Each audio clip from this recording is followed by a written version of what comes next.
সে বলল, হে আল্লাহ তাআলার প্রেরিত মেহমানরা, এবার বলো তোমাদের এখানে আসার পেছনে আসল ব্যাপারটা কি।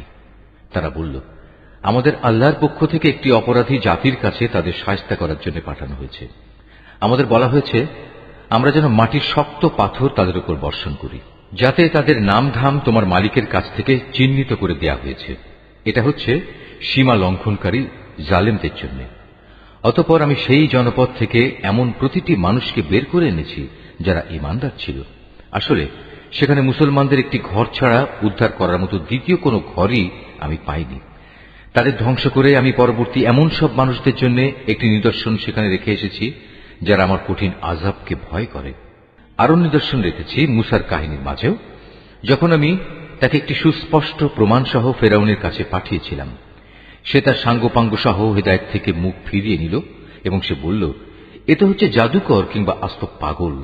অতঃপর আমি তাকে এবং তার লয় লস্করদের এই বিদ্রোহের জন্য চরমভাবে পাকড়াও করলাম এবং তাদের সবাইকে সমুদ্রে নিক্ষেপ করলাম।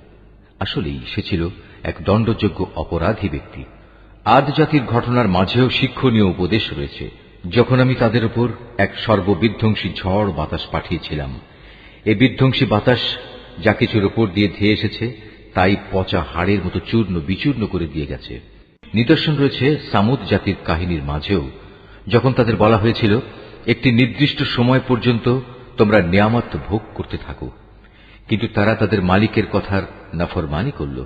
অতঃপর এক প্রচন্ড বজ্রাঘাত তাদের উপর এসে পড়ল এবং তারা চেয়েই থাকল। আযাবের সামনে তারা একটুখানি দাঁড়াবার শক্তিও পেল না এবং এই আযাব থেকে নিজেদের তারা বাঁচাতেও পারল না।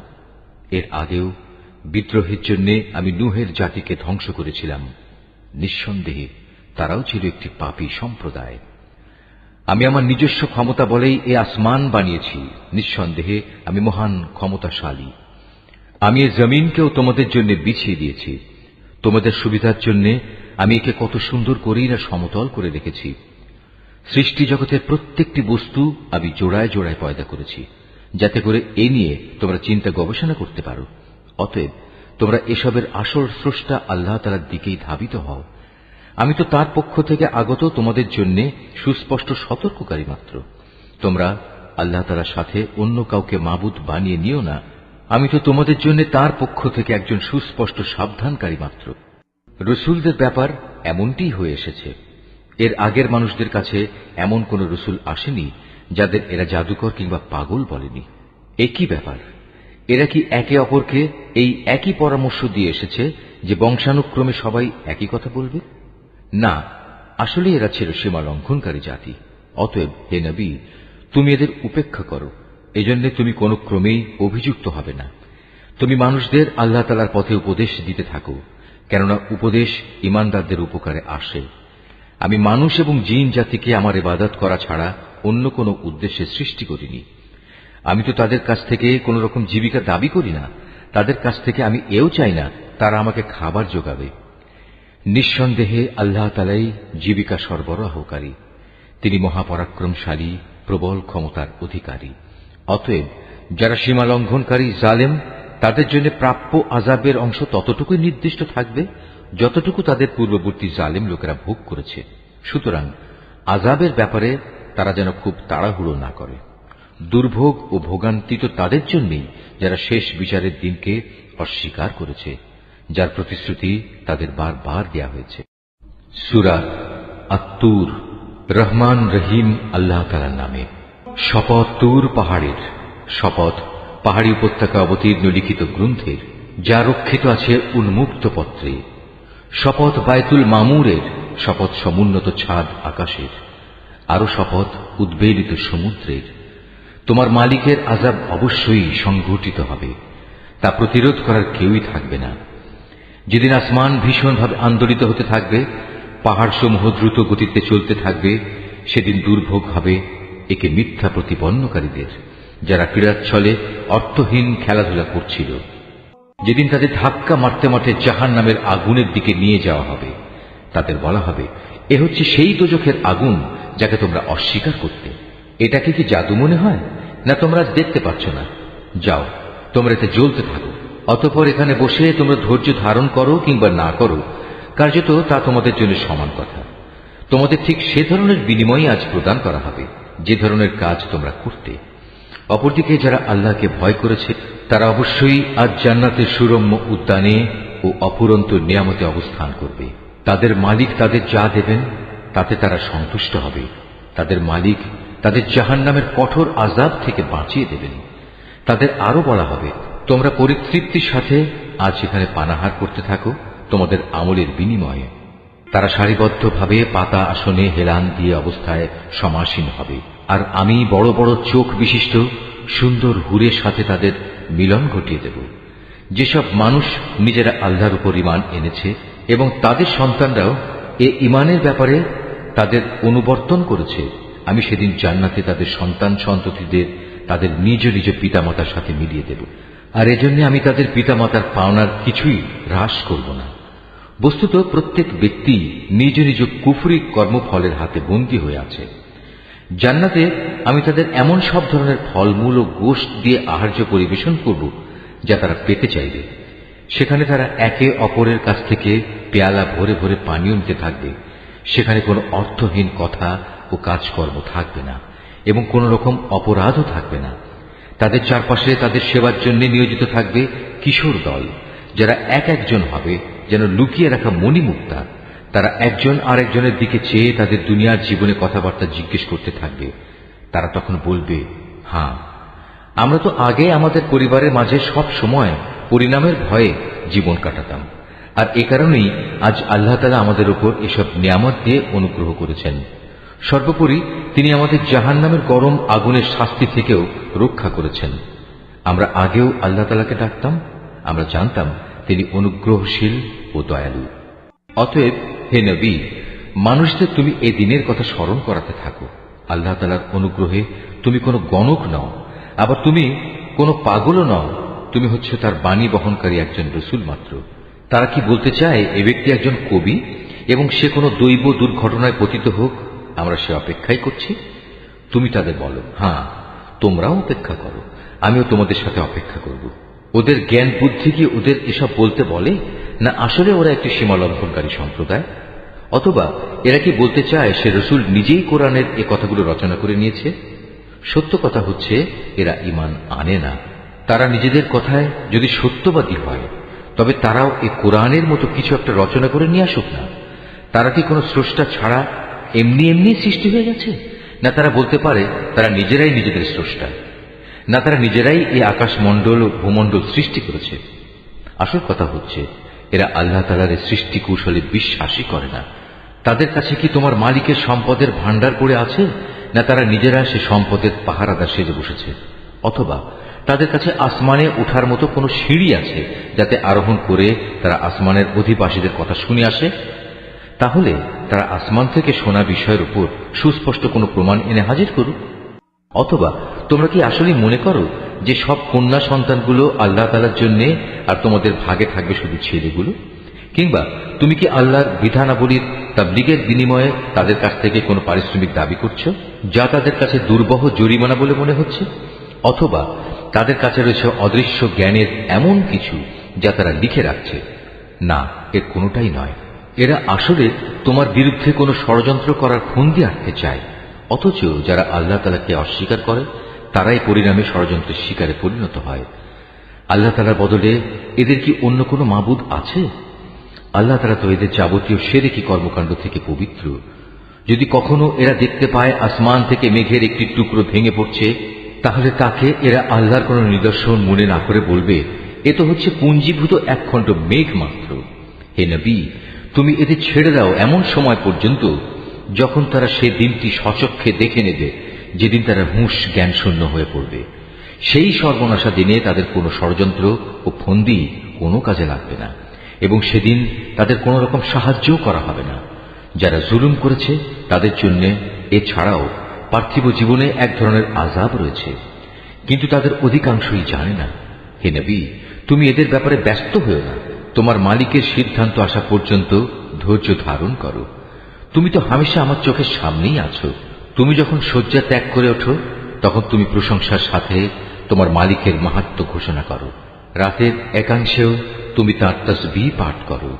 আবার রাতের শেষে তারাগুলো অস্তমিত হবার পরও তার মাহাত্ম্য ঘোষণা করো। সূরা আন-নাজম। রহমান রহিম আল্লাহ তাআলার নামে। নক্ষত্রের শপথ, যখন তা ডুবে যায়, তোমাদের সাথী পথ ভুলে যায়নি, সে পথভ্রষ্টও হয়নি। সে কখনো নিজের থেকে কোনো কথা বলে না, বরং তা হচ্ছে ওহী, যা তার কাছে পাঠানো হয়।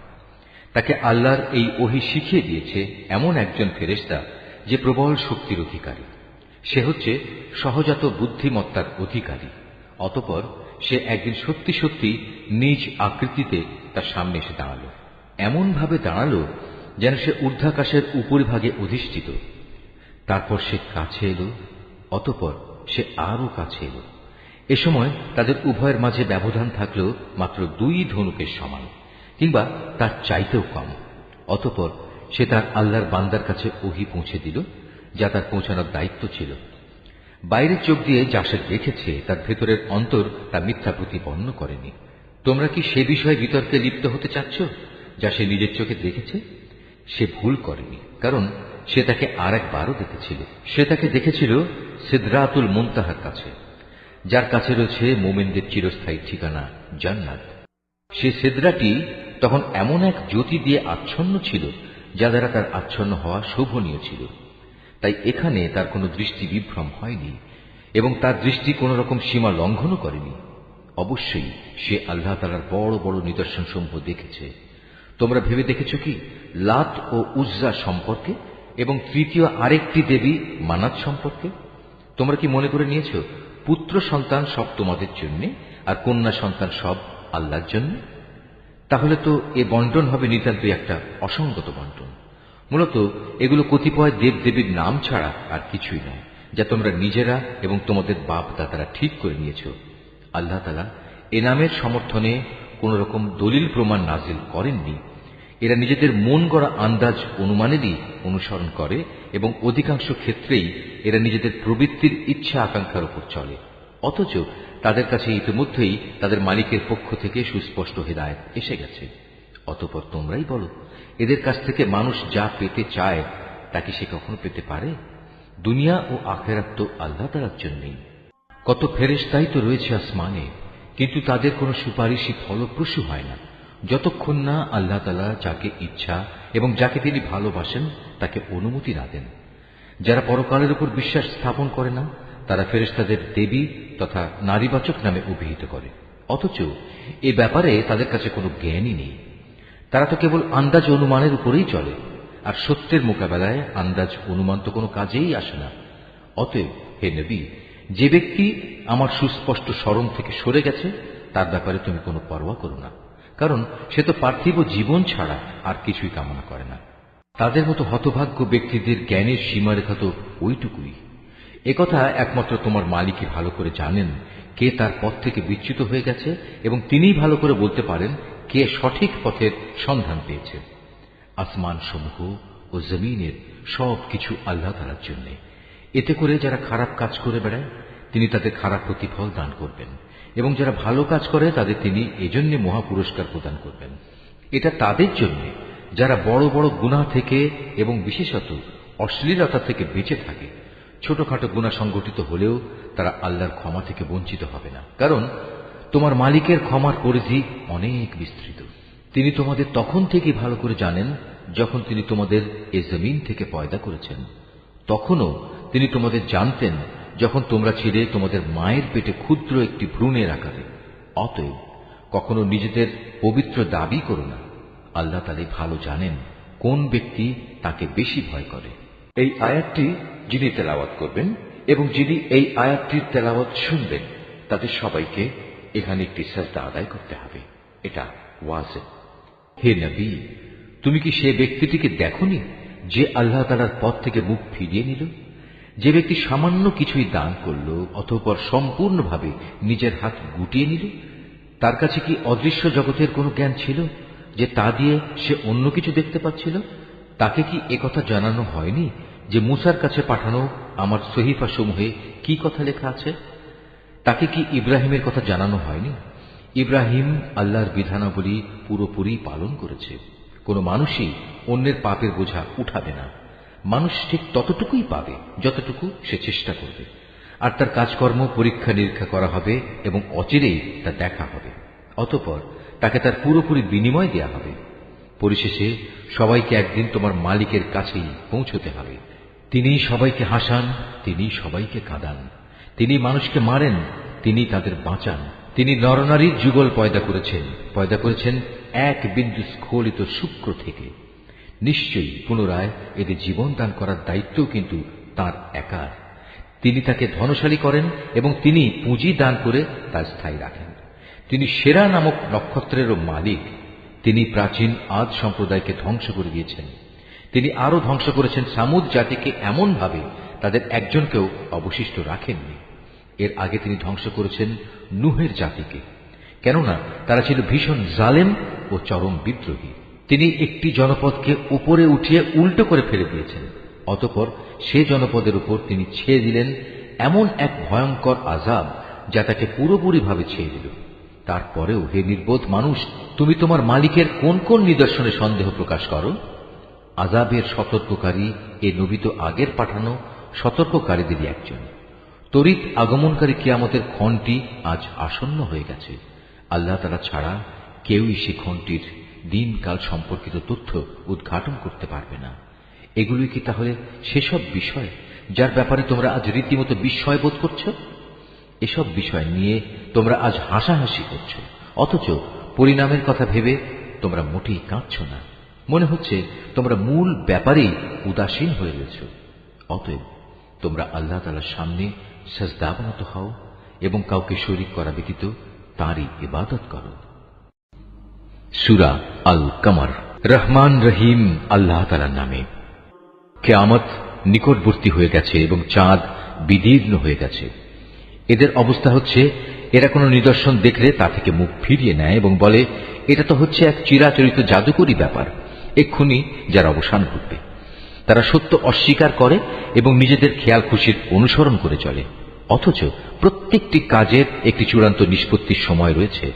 অবশ্যই এ লোকদের কাছে অতীত জাতিসমূহের উপর আযাবের সংবাদসমূহ এসেছে, এমন সংবাদ যাতে বিদ্রোহের শাস্তির হুঁশিয়ারি রয়েছে। এগুলো হচ্ছে পুরোপুরি জ্ঞান সমৃদ্ধ ঘটনা, যদিও এসব সতর্কবাণী তাদের কোনোই উপকারে আসে না। অতএব হে নবী, তুমি এদের নিজেদের অবস্থার উপর ছেড়ে দাও। যেদিন একজন আহ্বানকারী এদের একটি অপ্রিয় বিষয়ের দিকে আহ্বান করবে, সেদিন তারা অবনত দৃষ্টি নিয়ে একে একে কবর থেকে এমনভাবে বেরিয়ে আসবে যেন ইতস্তত বিক্ষিপ্ত পঙ্গপাল।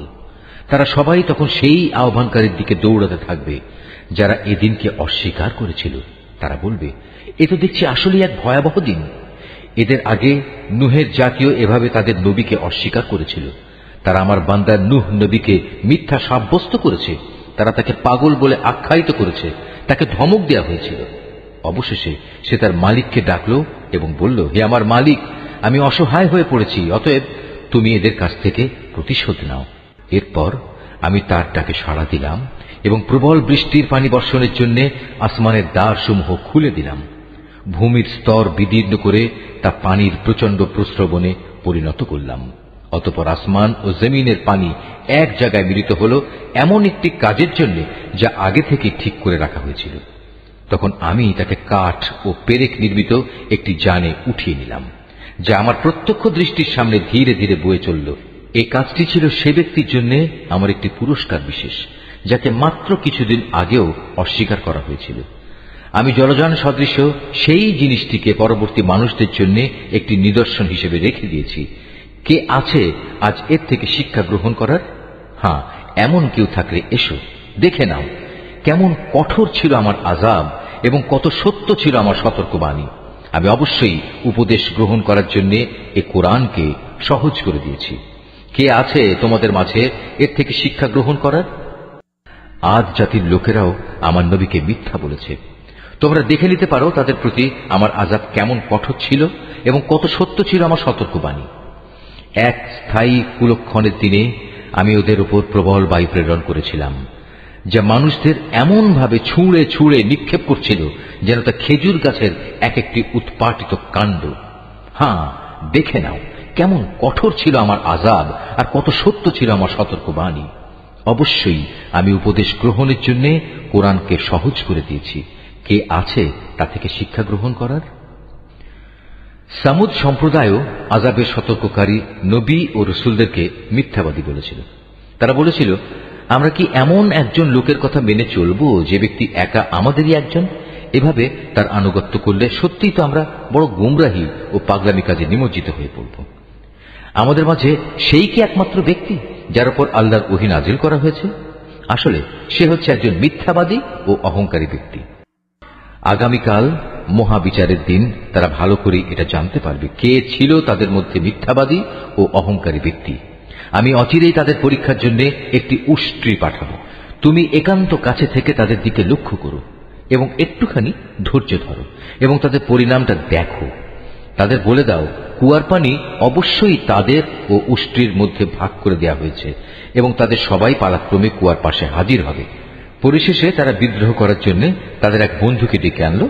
সে উষ্ট্রিকে ছুরি দিয়ে আক্রমণ করলো এবং সেটির পায়ের নলি কেটে ফেলল। হ্যাঁ, অতঃপর তোমরাই দেখেছ কেমন ছিল আমার আযাব, কত সত্য ছিল আমার সতর্কবাণী। অতঃপর আমি তাদের উপর প্রেরণ করলাম মাত্র একটি গর্জন। এতেই তারা শুষ্ক শাখা পল্লব নির্মিত জন্তু জানোয়ারদের দলিত খোয়ারের মতো হয়ে গেল। আমি কোরআনকে বোঝার জন্য সহজ করে নাজিল করেছি, তা থেকে উপদেশ গ্রহণ করার মতো কেউ আছে কি? লুতের জাতির লোকেরাও সতর্ককারী নবীদের মিথ্যাবাদী বলেছিল। ফলে আমি তাদের উপর প্রেরণ করলাম পাথর নিক্ষেপকারী এক ধরনের বৃষ্টি, লুতের পরিবার পরিজন ও তার অনুবর্তনকারীদের বাদে। রাতের শেষ প্রহরেই আমি তাদের উদ্ধার করে নিয়েছিলাম। এই কাজটা ছিল তাদের প্রতি আমার একান্ত অনুগ্রহ। যে ব্যক্তি আমার অনুগ্রহের কৃতজ্ঞতা আদায় করে আমি তাকে এভাবেই পুরস্কৃত করি। সে লুত আমার কঠোর পাকড়াও সম্পর্কে তাদের বারবার ভয় দেখিয়েছিল, কিন্তু এই সতর্কীকরণে তারা বাক বিতণ্ডা শুরু করে দিল। অতঃপর তারা তার কাছে এসে কুমতলবের জন্য তার মেহমানদের নিয়ে যাবার দাবি করল। আমি তখন তাদের দৃষ্টিশক্তি বিলুপ্ত করে দিলাম। আমি তাদের বললাম, এবার তোমরা আমার আযাব উপভোগ করো এবং আমার সতর্কবাণী অবজ্ঞা করার পরিণামটাও দেখে নাও।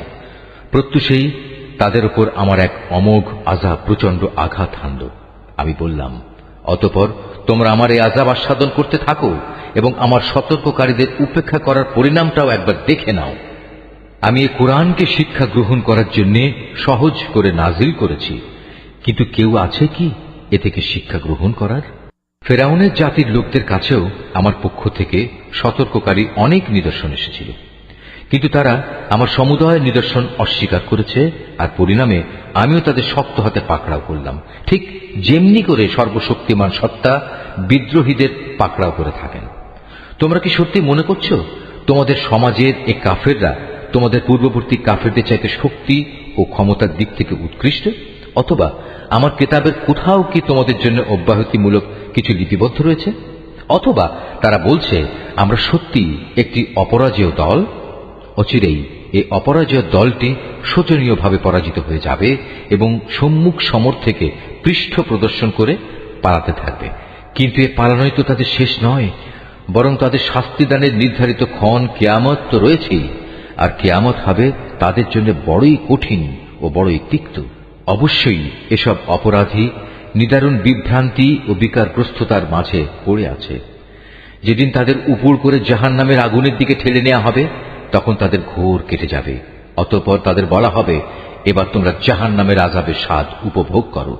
আমি সব কয়টি জিনিসকে অবশ্যই একটি সুনির্দিষ্ট পরিমাণ মতো সৃষ্টি করেছি, আর আমার হুকুম সে তো এক নিমেষে চোখের পলকের মতোই কার্যকর হয়। তোমাদের মতো বহু বিদ্রোহী জাতিকে আমি বিনাশ করে দিয়েছি। অতএব আছে কি তা থেকে শিক্ষা গ্রহণ করার মতো কেউ? তারা যা কিছু করছে তার সবটুকুই তাদের আমল নামায় সংরক্ষিত আছে। সেখানে যেমনি রয়েছে প্রতিটি ক্ষুদ্র বিষয়, তেমনি লিপিবদ্ধ আছে প্রতিটি বড় বিষয়। অপরদিকে এই বিদ্রোহের পথ পরিহার করে যারা আল্লাহকে ভয় করেছে, তারা অনাদিকাল এক সুরম্য জান্নাতে ও প্রবাহমান ঝর্ণাধারায় থাকবে। তারা অবস্থান করবে যথাযোগ্য সম্মানজনক জায়গায়, বিশাল ক্ষমতার অধিকারী সার্বভৌম আল্লাহ তাআলার সান্নিধ্যে। সূরা আর রহমান। রহমান রহিম আল্লাহ তাআলার নামে। পরম করুণাময় আল্লাহ তাআলা, তিনি তোমাদের কোরআন শিক্ষা দিয়েছেন, তিনি মানুষ বানিয়েছেন, ভাব প্রকাশের জন্য তিনি তাকে কথা বলা শিখিয়েছেন। সূর্য ও চন্দ্র উভয় নির্ধারিত হিসাব মোতাবেক কক্ষপথ ধরে চলছে। জমিনে উৎপাদিত যাবতীয় লতাপাতা ও গাছ গাছড়া সব তাঁরই সামনে সাজদাবনত হয়। আসমান তাকে তিনি সমুন্নত করে রেখেছেন এবং মহাশূন্যে তার ভারসাম্যের জন্য তিনি একটি মানদণ্ড স্থাপন করেছেন, যাতে করে তোমরা কখনো আল্লাহ তাআলা নির্ধারিত এই মানদণ্ডের সীমা অতিক্রম না করো। ইনসাফ মোতাবেক তোমরা ওজনের মানদণ্ড প্রতিষ্ঠা করো এবং ওজনে কম দিয়ে মানদণ্ডের ক্ষতি সাধন করো না। ভূমণ্ডলকে তিনি সৃষ্টিরাজির জন্য বিছিয়ে রেখেছেন, তাতে রয়েছে অসংখ্য ধরনের ফলমূল, আরও রয়েছে খেজুর যা আল্লাহর কুদরতে খোসার আবরণে ঢাকা থাকে, আরও রয়েছে ভুসি বিশিষ্ট শস্য দানা ও সুগন্ধযুক্ত ফল। অতএব হে মানুষ ও জিন, তোমরা তোমাদের মালিকের কোন নিয়ামত অস্বীকার করবে? তিনি মানুষকে বানিয়েছেন পোড়া মতো শুকনো ঠনঠনে এক টুকরো মাটি থেকে এবং জিনদের বানিয়েছেন আগুন থেকে। অতঃপর হে মানুষ ও জিন, তোমরা তোমাদের মালিকের কোন নিয়ামত অস্বীকার করবে? তিনি হচ্ছেন দুই মৌসুমের দুই উদয়াচলের মালিক এবং তিনি হচ্ছেন আবার দুই ঋতুর দুই অস্তাচলের মালিক। অতঃপর হে মানুষ ও জিন, তোমরা তোমাদের মালিকের কোন নিয়ামত অস্বীকার করবে? তিনি দুটি সমুদ্রকে বয়ে চলার জন্য ছেড়ে দিয়ে রেখেছেন যেন তা একে অপরের সাথে মিশে যেতে পারে। তারপরেও তাদের উভয়ের মাঝে রয়ে যায় এমন একটি অন্তরাল যার সীমা তারা কখনো অতিক্রম করতে পারে না। অতঃপর হে মানুষ ও জিন, তোমরা তোমাদের মালিকের কোন নিয়ামত অস্বীকার করবে? এ উভয় সমুদ্র থেকে তিনি মহামূল্যবান প্রবাল মুক্তা বের করে আনেন। অতঃপর হে মানুষ ও জিন, তোমরা তোমাদের মালিকের কোন নিয়ামত অস্বীকার করবে? সমুদ্রে বিচরণশীল পাহাড় সম বড় বড় জাহাজসমূহ তো তারই ক্ষমতার প্রমাণ। অতঃপর হে মানুষ ও জিন, তোমরা তোমাদের মালিকের কোন কোন নিয়ামত অস্বীকার করবে? জমিন ও তার উপর যা কিছু আছে তা সবই একদিন বিলীন হয়ে যাবে, বাকি থাকবে শুধু তোমার মালিকের সত্তা, যিনি পরাক্রমশালী ও মহানুভব। অতএব হে মানুষ ও জিন, তোমরা তোমাদের মালিকের কোন কোন নিদর্শন অস্বীকার করবে? এই আকাশমণ্ডলী ও ভূমণ্ডলে যত কিছু আছে সবাই নিজ নিজ প্রয়োজন তার কাছেই চায়, আর তিনি প্রতিদিন প্রতি মুহূর্তে কোনো না কোনো কাজে তৎপর রয়েছেন। অতএব হে মানুষ ও জিন, তোমরা তোমাদের মালিকের কোন নিদর্শন অস্বীকার করবে? হে মানুষ ও জিন, এ ব্যস্ততার মাঝেও কিন্তু আমি তোমাদের হিসাব নেয়ার জন্য অচিরেই সময় বের করে নেব। অতএব হে মানুষ ও জিন, তোমরা তোমাদের মালিকের কোন নিদর্শন অস্বীকার করবে? হে জিন ও মনুষ্য সম্প্রদায়, যদি আকাশমণ্ডলীয় ভূমণ্ডলের এই সীমারেখা অতিক্রম করার তোমাদের সাধ্য থাকে তাহলে যাও, অতঃপর তা অতিক্রম করেই দেখো, কিন্তু আমার অনুমতি ছাড়া তোমরা কিছুতেই এই সীমা সরহদ অতিক্রম করতে পারবে না। অতএব হে মানুষ ও জিন, তোমরা তোমাদের মালিকের কোন নিদর্শন অস্বীকার করবে? সেদিন তোমাদের উভয় সম্প্রদায়ের উপর আগুনের স্ফুলিঙ্গ ও ধোঁয়ার কুণ্ডলী পাঠানো হবে, তোমরা কিছুতেই তা প্রতিরোধ করতে পারবে না। অতএব হে মানুষ ও জিন, তোমরা তোমাদের মালিকের কোন নিদর্শন অস্বীকার করবে? যেদিন আসমান ফেটে যাবে এবং তা লাল চামড়ার মতো রক্তবর্ণ হয়ে পড়বে। অতএব হে মানুষ ও জিন, তোমরা তোমাদের মালিকের কোন নিদর্শন অস্বীকার করবে? সেদিন কোনো মানুষ ও জিনের কাছ থেকে তার অপরাধ সম্পর্কে কোনো কৈফিয়ত জিজ্ঞেস করা হবে না। অতঃপর হে মানুষ ও জিন, তোমরা তোমাদের মালিকের কোন নিদর্শন অস্বীকার করবে? অপরাধীরা তাদের অপরাধী চেহারা দিয়ে সেদিন এমনিই চিহ্নিত হয়ে যাবে। অপরাধের নথি তাদের ললাটে এঁটে থাকবে এবং তাদের কপালের চুল ও পা ধরে ধরে হাঁকিয়ে নেওয়া হবে। অতঃপর হে মানুষ ও জিন, তোমরা তোমাদের মালিকের কোন নিদর্শন অস্বীকার করবে? সেদিন তাদের বলা হবে, এ হচ্ছে সেই জাহান্নাম যাকে এ অপরাধী ব্যক্তিরা মিথ্যা বলত। তারা সেদিন তার ফুটন্ত পানি ও জাহান্নামের মাঝে ঘুরতে থাকবে। অতএব হে মানুষ ও জিন, তোমরা তোমাদের মালিকের কোন নিদর্শন অস্বীকার করবে? তোমাদের মাঝে যে ব্যক্তি তার নিজের মালিকের সামনে দাঁড়াবার ভয় করবে, তার জন্য থাকবে দুটো সুরম্য বাগিচা। অতঃপর হে মানুষ ও জিন, তোমরা তোমাদের মালিকের কোন নিয়ামত অস্বীকার করবে? সে বাগিচা দুটো আবার হবে ঘন শাখা প্রশাখা বিশিষ্ট। অতঃপর হে মানুষ ও জিন, তোমরা তোমাদের মালিকের কোন নিয়ামত অস্বীকার করবে? সেখানে দুটো ঝর্ণাধারা প্রবাহমান থাকবে। অতএব হে মানুষ ও জিন, তোমরা তোমাদের মালিকের কোন নিয়ামত অস্বীকার করবে? সেখানে প্রতিটি ফল থাকবে আবার দু প্রকারের। অতএব হে মানুষ ও জিন, তোমরা তোমাদের মালিকের কোন নিয়ামত অস্বীকার করবে? জান্নাতের অধিবাসীরা সেখানে হেলান দিয়ে আয়েসে বসবে রেশমের আস্তর দিয়ে মোড়ানো পুরু ফরসের উপর। এ সময় উভয় উদ্যান ফল সহ তাদের সামনে ঝুলন্ত অবস্থায় থাকবে। অতএব হে মানুষ ও জিন, তোমরা তোমাদের মালিকের কোন নিয়ামত অস্বীকার করবে? সেখানকার অগণিত নিয়ামতের মধ্যে থাকবে আয়তনয়না সুন্দরী হুর, যাদের জান্নাতের এ অধিবাসীদের আগে কোনো মানুষ কিংবা জিন কখনো স্পর্শও করেনি। অতএব হে মানুষ ও জিন, তোমরা তোমাদের মালিকের কোন নিয়ামত অস্বীকার করবে? এরা যেন এক একজন প্রবাল ও পদ্মরাগের মতো অপরূপ। অতএব হে মানুষ ও জিন, তোমরা তোমাদের মালিকের কোন নিয়ামত অস্বীকার করবে? তুমিই বলো।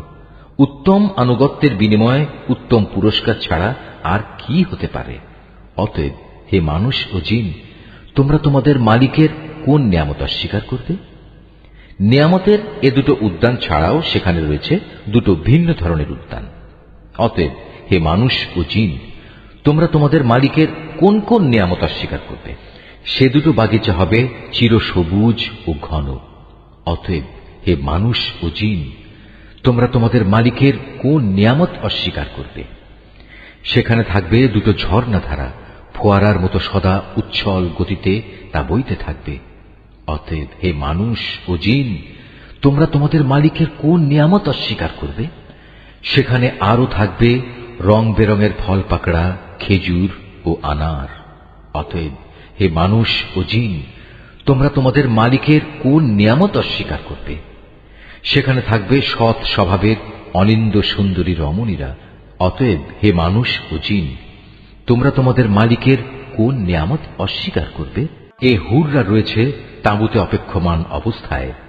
অতএব হে মানুষ ও জিন, তোমরা তোমাদের মালিকের কোন নিয়ামত অস্বীকার করবে? এ জান্নাতের অধিবাসীদের আগে অন্য কোনো মানুষ কিংবা জিন এদের স্পর্শও করেনি। অতএব হে মানুষ ও জিন, তোমরা তোমাদের মালিকের কোন নিয়ামত অস্বীকার করবে? জান্নাতের অধিকারী এ ব্যক্তিরা সুন্দর গালিচার বিছানা ও সবুজ চাদরের উপর হেলান দিয়ে বসবে। অতএব হে মানুষ ও জিন, তোমরা তোমাদের মালিকের কোন নিয়ামত অস্বীকার করবে? কত মহান তোমার মালিকের নাম! তিনি মহাপ্রতাপশালী ও পরম অনুগ্রহশীল। সূরা আল ওয়াকিয়া। রহমান রহিম আল্লাহ তাআলার নামে। যখন কিয়ামতের অবশ্যম্ভাবী ঘটনাটি সংঘটিত হবে, তখন কেউই তার অস্বীকারী থাকবে না। এই ঘটনাটি হবে কারো মর্যাদা ভুলুণ্ঠনকারী আর কারো মর্যাদা সমুন্নতকারী। পৃথিবী যখন প্রবল কম্পনে কম্পিত হবে, পর্বতমালা সম্পূর্ণরূপে চূর্ণ বিচূর্ণ করে দেয়া হবে, অতঃপর তা বিক্ষিপ্ত ধুলাবালিতে পরিণত হয়ে যাবে, আর তোমরা 3 ভাগে ভাগ হয়ে যাবে। প্রথমত হবে ডান দিকের দল। জানো এই ডান দিকের দলটি কত সৌভাগ্যবান। দ্বিতীয়ত হবে বাম দিকের দল, আরে বাম দিকের দলটি কত হতভাগা। তৃতীয়ত হবে অগ্রবর্তী ঈমান আনয়নকারী দল। এরাই হল মূলত প্রধান অগ্রগামী দল। এরা হচ্ছে আল্লাহ তাআলার একান্ত ঘনিষ্ঠ বান্দা। এরা অবস্থান করবে নিয়ামতে পরিপূর্ণ জান্নাত সমূহে। এদের বড় অংশটি অবশ্য হবে আগের লোকদের মধ্যে থেকে, আর সামান্য অংশই থাকবে পরবর্তী লোকদের মাঝ থেকে। তারা থাকবে স্বর্ণখচিত আসনের উপর। তার উপর একে অপরের মুখোমুখি আসনে হেলান দিয়ে বসবে। তাদের চারপাশে তাদের সেবার জন্য চিরকিশোরদের একটি দল ঘুরতে থাকবে। পানপাত্র ও প্রবহমান সুরা ভর্তি পেয়ালা নিয়ে এরা হাজির হবে। সেই সুরা পান করার কারণে তাদের কোনো শির পীড়া হবে না, তারা কোন রকম নেশাগ্রস্তও হবে না। সেখানে আরো থাকবে তাদের নিজ নিজ পছন্দ মতো বেছে নেওয়া ফলমূল, থাকবে তাদের মনের চাহিদা মোতাবেক রকমারি পাখির গোশত। সেবার জন্য মজুদ থাকবে সুন্দরী সুনয়না তরুণী দল। তারা যেন এক একটি সযত্নে ঢেকে রাখা মুক্তা। এর সবকিছুই হচ্ছে তাদের সেই কাজের পুরস্কার যা তারা দুনিয়ায় করে এসেছে। সেখানে তারা কোনো অর্থহীন প্রলাপ বা কথাবার্তা শুনতে পাবে না। সেখানে বলা হবে শুধু শান্তি, নিরবচ্ছিন্ন শান্তি। অতঃপর আসবে ডান পাশের লোক। আর কারাই ডান পাশের লোক? তারা অবস্থান করবে এমন এক উদ্যানে যেখানে থাকবে শুধু কাঁটাবিহীন বরই গাছ, থাকবে কাঁদি কাঁদি কলা, যার মনোরম ছায়া দূর দূরান্ত পর্যন্ত সম্প্রসারিত হবে। আর থাকবে প্রবহমান ঝর্ণাধারার পানি, পর্যাপ্ত পরিমাণ ফলমূল, এমন সব ফল যার সরবরাহ কখনো নিঃশেষ হবে না এবং যার ব্যবহার কখনো নিষিদ্ধ করা হবে না। আর থাকবে উঁচু উঁচু বিছানা। আমি তাদের বানিয়েছি বানানোর মতো করেই। তাদের একটি বৈশিষ্ট্য হচ্ছে আমি তাদের চিরকুমারী করে রেখেছি। আরেকটি বৈশিষ্ট্য হচ্ছে তারা হবে সব বয়সের প্রেম সোহাগিনী। এগুলো হচ্ছে প্রথম দলের ডান পাশের লোকদের জন্য। এ ডান পাশের লোকদের এক বিরাট অংশ হবে আগের লোকদের মাঝ থেকে, আবার অনেকে হবে পরবর্তী লোকদের মাঝ থেকেও, যারা হচ্ছে বাম পাশের লোক। তুমি কি জানো এ বাম পাশের লোক কারা? যাদের অবস্থান হবে জাহান্নামের উত্তপ্ত ও ফুটন্ত পানিতে এবং ঘন কালো রঙের ধোঁয়ার ছায়ায়। সে ছায়া যেমন শীতল নয়, তেমনি তা কোনো রকম আরামদায়কও হবে না। এরা হচ্ছে সেসব লোক যারা এর আগে দুনিয়ায় অত্যন্ত সুখ সম্পদে কাটাত। এরা জঘন্য পাপ কাজেও বারবার লিপ্ত হয়ে পড়ত। এরা বলতো, আমরা যখন মরে যাব এবং মরে যাওয়ার পর আমরা যখন মাটি ও হাড়ের সমষ্টিতে পরিণত হয়ে যাব, তখনও কি আমাদের পুনরুজ্জীবিত করা হবে? এভাবে আমাদের বাপ দাদা এবং পূর্বপুরুষদেরও কি জীবিত করা হবে? হে নবী, তুমি বলো, অবশ্যই আগে পরের সব লোককেই একটি নির্দিষ্ট দিনে একটা নির্দিষ্ট সময়ে অবশ্যই জড়ো করা হবে। অতঃপর কাফিরদের বলা হবে, ও হে পথভ্রষ্ট ও এ দিনের আগমনকে মিথ্যা প্রতিপন্নকারী ব্যক্তিরা, দুনিয়ায় যা অর্জন করেছ তার বিনিময়ে আজ তোমরা ভক্ষণ করবে জাক্কুম নামক একটি গাছের অংশ। অতঃপর তা দিয়েই তোমরা তোমাদের পেট ভরবে। তারপর তোমরা পান করবে জাহান্নামের ফুটন্ত পানি। তাও আবার পান করতে থাকবে মরুভূমির তৃষ্ণার্ত উটের মতো করে। এ হবে কিয়ামতে তাদের যথার্থ মেহমানদারি। আমি যে তোমাদের সবাইকে পয়দা করেছি, এ কথাটা তোমরা কি স্বীকার করছো না? তোমরা যে নারী দেহের একটি ভাণ্ডে এক বিন্দু বীর্যপাত করো, সে সম্পর্কে কখনো কি ভেবে দেখেছ? বলো তো, তাকে কি তোমরা পূর্ণাঙ্গ মানুষ বানিয়ে দাও, না আমি তার স্রষ্টা? তোমাদের মাঝে সবার মৃত্যু আমি নির্ধারণ করি এবং আমি এ ব্যাপারে মোটেই অক্ষম নই যে তোমাদের বদলে তোমাদের মতোই আর এক দল মানুষ বানিয়ে দেব এবং প্রয়োজনে তোমাদেরই আবার এমনভাবে তৈরি করব যে কিছুই তোমরা জানতে পারবে না। তোমরা যখন তোমাদের প্রথম সৃষ্টির ব্যাপারটা জানতে পেরেছ, তখন দ্বিতীয়বার সৃষ্টির এ সাবধান বাণী থেকে কেন শিক্ষা গ্রহণ করছো না? তোমরা জমিনে যে বীজ বপন করো, সে সম্পর্কে কি কখনো চিন্তা করেছ? তা থেকে ফসলের উৎপাদন কি তোমরা করো, না আমি তার উৎপাদক?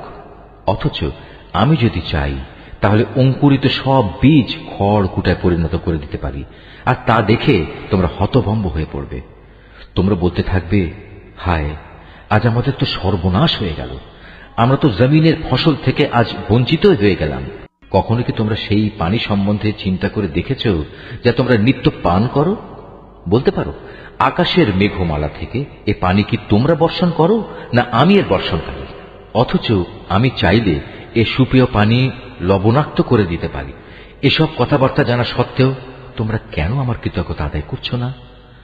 আগুন যা প্রতিদিন তোমরা প্রজ্বলিত করে থাকো, তা কি কখনো ভেবে দেখেছ তার মধ্যে আগুন জ্বালানোর গাছটিকে তোমরা সৃষ্টি করেছ, না আমি এর স্রষ্টা?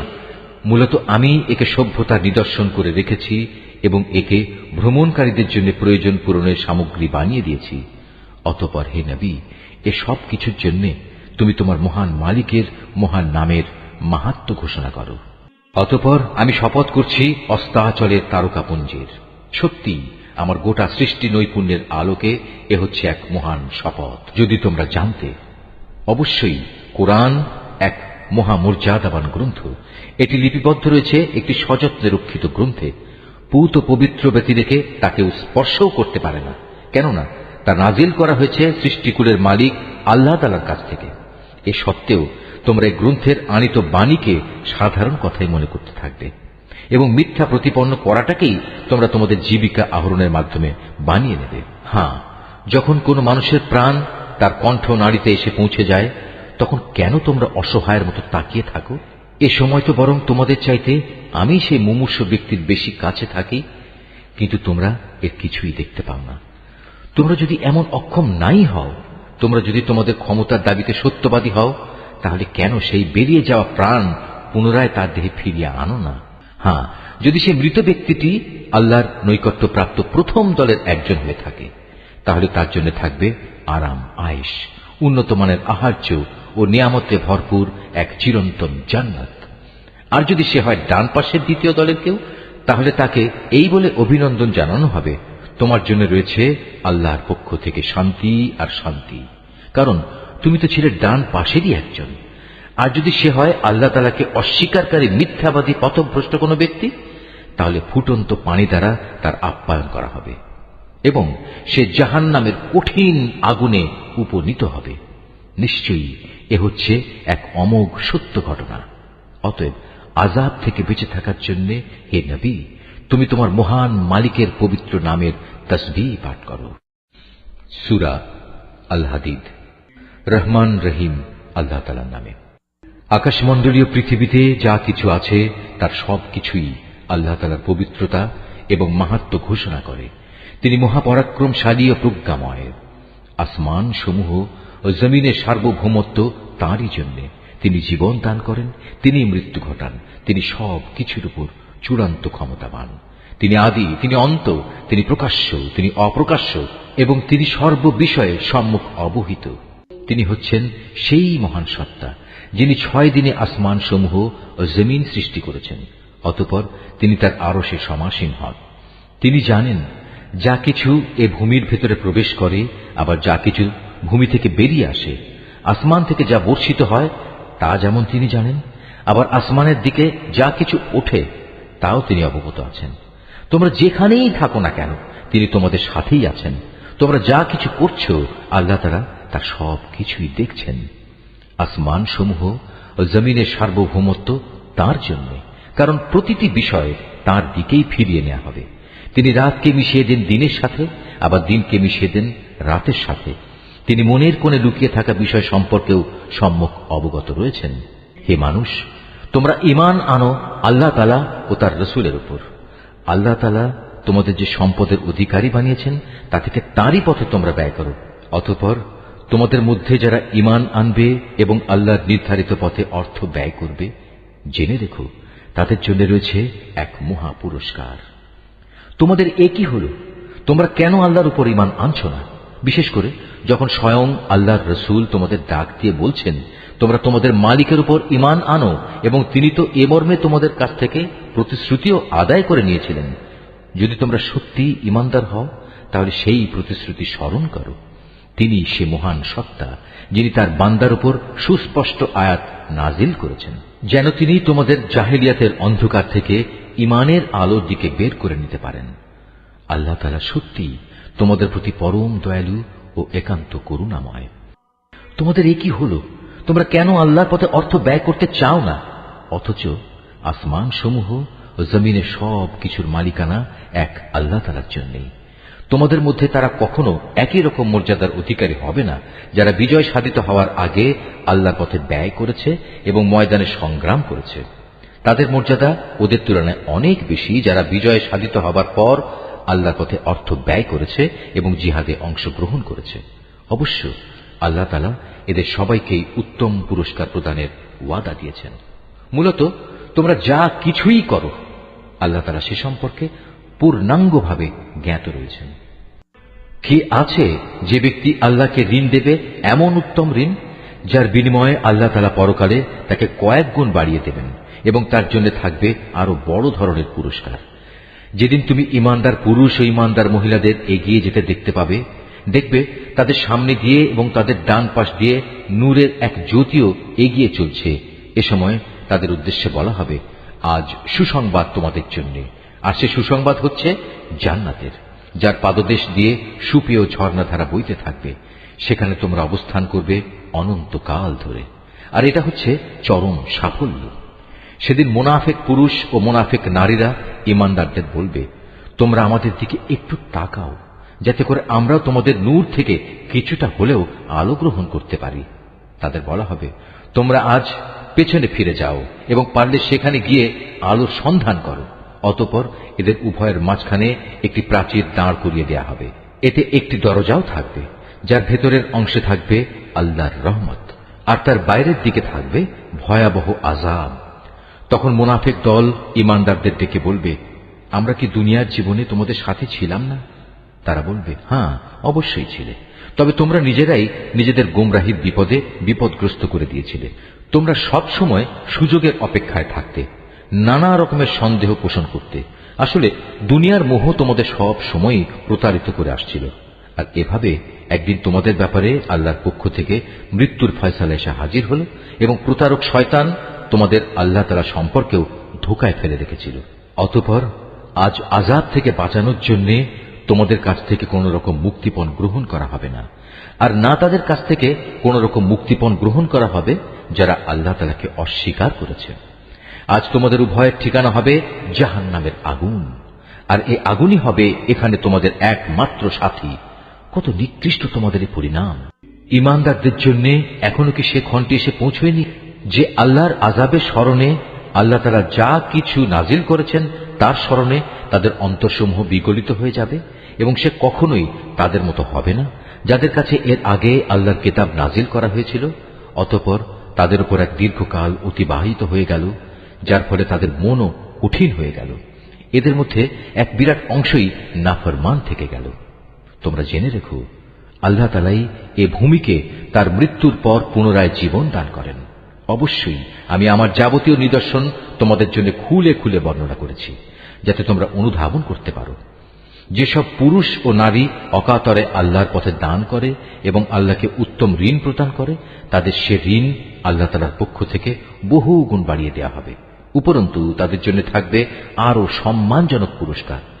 আর যারা আল্লাহর উপর ঈমান এনেছে তার রাসূলের উপর, তারাই হচ্ছে যথার্থ সত্যবাদী, যারা তাদের মালিকের সামনে সত্যের পক্ষে সাক্ষ্য দান করবে। তাদের সবার জন্য রয়েছে তাদের মালিকের পক্ষ থেকে পুরস্কার এবং তাদের নিজেদের নূরও, যা তাদের সাফল্যের প্রমাণ বহন করবে। অপরদিকে যারা আমাকে অস্বীকার করেছে এবং আমার নিদর্শন সমূহকে মিথ্যা সাব্যস্ত করেছে, তারা হবে জাহান্নামের বাসিন্দা। তোমরা জেনে রাখো, এ পার্থিব জীবন খেলাধুলা, জাঁকজমক প্রদর্শন, পরস্পর অহংকার প্রদর্শনের প্রতিযোগিতা, ধন সম্পদ ও সন্তান সন্ততি বাড়ানোর চেষ্টা সাধনা ছাড়া আর কিছুই নয়। এ যেন আকাশ থেকে বর্ষিত এক পশলা বৃষ্টি, যার উৎপাদিত ফসলের সমাহার কৃষকের মনকে খুশিতে ভরে দেয়। অতঃপর সে ফসল ঘরে তোলার উপযোগী হলে একদিন তা শুকিয়ে যায় এবং আস্তে আস্তে তুমি দেখতে পাও তা হলুদ রং ধারণ করতে শুরু করেছে। তারপর তা অর্থহীন খড়কুটায় পরিণত হয়ে যায়। কাফেরদের জন্য পার্থিব জীবনের চেষ্টা সাধনা এমনই এক অর্থহীন কর্মকাণ্ড ছাড়া আর কিছুই নয়। আর পরকালের জীবনে তাদের জন্য থাকবে কঠোর আযাব এবং ঈমানদারদের জন্য থাকবে আল্লাহর পক্ষ থেকে তার ক্ষমা ও সন্তুষ্টি। সত্যি কথা হচ্ছে, দুনিয়ার এই জীবন কতিপয় ধোঁকা প্রতারণার সামগ্রী বই কিছুই নয়। অতএব এসব অর্থহীন প্রতিযোগিতা বাদ দিয়ে তোমরা তোমাদের মালিকের পক্ষ থেকে সেই প্রতিশ্রুত ক্ষমা ও চিরন্তন জান্নাত পাওয়ার জন্য এগিয়ে যাও। এমন জান্নাত যার আয়তন আসমান জমিনের সমান প্রশস্ত, তা প্রস্তুত করে রাখা হয়েছে সেসব মানুষদের জন্য যারা আল্লাহ তাআলা ও তার পাঠানো রাসূলের উপর ঈমান এনেছে। মূলত এ হচ্ছে আল্লাহ তাআলার এক অনুগ্রহ। যাকে তিনি চান তাকেই তিনি এই অনুগ্রহ প্রদান করেন, আর আল্লাহ তাআলা হচ্ছেন মহা অনুগ্রহশীল। সামগ্রিকভাবে গোটা দুনিয়ার উপর কিংবা ব্যক্তিগতভাবে তোমাদের উপর যখনই কোনো বিপর্যয় আসে, তা সংঘটিত হওয়ার বহু আগেই তার বিবরণ একটি গ্রন্থে লিখে রাখা হয়েছে। আর আল্লাহ তাআলার জন্য এ কাজ অত্যন্ত সহজ। এজন্য যাতে করে তোমাদের কাছ থেকে যা কিছু সুযোগ সুবিধা হারিয়ে গেছে তার জন্য তোমরা আফসোস না করো, এবং আল্লাহ তাআলা তোমাদের যা কিছু দিয়েছেন তাতেও যেন তোমরা বেশি হর্ষোৎফুল্ল না হও। আল্লাহ তাআলা এমন সব লোকদের ভালোবাসেন না যারা ঔদ্ধত্য ও অহংকার প্রদর্শন করে। আল্লাহ তাআলা তাদেরও ভালোবাসেন না যারা নিজেরা কার্পণ্য করে আবার অন্যদেরও কার্পণ্য করার আদেশ দেয়। যে ব্যক্তি জেনে বুঝে আল্লাহর হুকুম থেকে মুখ ফিরিয়ে নেয় তার জানা উচিত আল্লাহ তাআলা কারোই মুখাপেক্ষী নন এবং তিনি মহান প্রশংসায় প্রশংসিত। আমি অবশ্যই আমার রাসূলদের কতিপয় সুস্পষ্ট নিদর্শন সহ মানুষদের কাছে পাঠিয়েছি এবং আমি তাদের সাথে কিতাব পাঠিয়েছি। আরো পাঠিয়েছি আমার পক্ষ থেকে এক ন্যায়দণ্ড, যাতে করে মানুষ এর মাধ্যমে ইনসাফের উপর কায়েম থাকতে পারে। তাদের জন্য আমি লোহা নাজিল করেছি, যার মাধ্যমে একদিকে যেমন রয়েছে বিপুল শক্তি, অন্যদিকে রয়েছে মানুষের বহুবিধ উপকার। এ সবকিছুর উদ্দেশ্য হচ্ছে এর মাধ্যমে আল্লাহ তাআলা জেনে নিতে চান কে আল্লাহ তাআলা ও তার রাসূলকে না দেখেও সাহায্য করতে এগিয়ে আসে। বস্তুত আল্লাহ তাআলা প্রচন্ড শক্তিমান ও মহাপরাক্রমশালী। আমি নূহ ও ইব্রাহিমকে আমার রসুল হিসেবে প্রেরণ করেছি এবং তাদের উভয়ের বংশধরদের মাঝে আমি নবুয়ত ও কিতাব প্রেরণের ব্যবস্থা করে রেখেছি। অতঃপর তাদের মাঝে কিছু কিছু লোক সঠিক পথ অবলম্বন করেছে, অবশ্য তাদের অধিকাংশ লোকই ছিল নাফরমান। তারপর তাদের বংশে একের পর এক আমি অনেক রসুলই প্রেরণ করেছি। তাদের পরে এক পর্যায়ে আমি মরিয়াম পুত্র ঈসাকে রসুল বানিয়ে পাঠিয়েছি এবং তাকে আমি হিদায়াতের গ্রন্থ ইনজিল দান করেছি। এর প্রতিষ্ঠায় যারা তার আনুগত্য করেছে তাদের মনে তার প্রতি দয়া ও করুণা দান করেছি। তার অনুসারীদের অনুসৃত সন্ন্যাসবাদ আসলে তারা নিজেরাই এর উদ্ভব ঘটিয়েছে। আমি কখনো এটা তাদের জন্য নির্ধারণ করিনি। আমি তাদের শুধু বলেছিলাম আল্লাহ সন্তুষ্টি অর্জন করতে। অতঃপর তারা এর যথাযথ হক আদায় করেনি। তারপর তাদের মধ্যে যারা ঈমান এনেছে তাদের আমি যথার্থ পুরস্কারই দিয়েছি, কিন্তু তাদের অধিকাংশ লোকই ছিল নাফরমান। হে ঈমানদার বান্দারা, তোমরা আল্লাহ তাআলাকে ভয় করো এবং তার প্রেরিত রসুলের উপর ঈমান আনো। এর ফলে আল্লাহ তাআলা তোমাদের দ্বিগুণ অনুগ্রহে ভূষিত করবেন। তিনি তোমাদের জন্য স্থাপন করবেন সেই আলো যার সাহায্যে তোমরা পথ চলতে সক্ষম হবে। উপরন্তু তিনি তোমাদের যাবতীয় গুনাহ খাতা মাফ করে দেবেন। আল্লাহ তাআলা ক্ষমাশীল ও পরম দয়ালু। আহলে কিতাবরা যেন এই কথাটা ভালো করে জেনে নিতে পারে আল্লাহ তাআলা সামান্যতম অনুগ্রহের ওপরও তাদের কোনো অধিকার নেই। যাবতীয় অনুগ্রহ সে তো সম্পূর্ণ আল্লাহ তাআলারই হাতে। তিনি যাকে ইচ্ছা তাকেই এই অনুগ্রহ দান করেন। মূলত আল্লাহ তাআলা সুমহান অনুগ্রহশীল।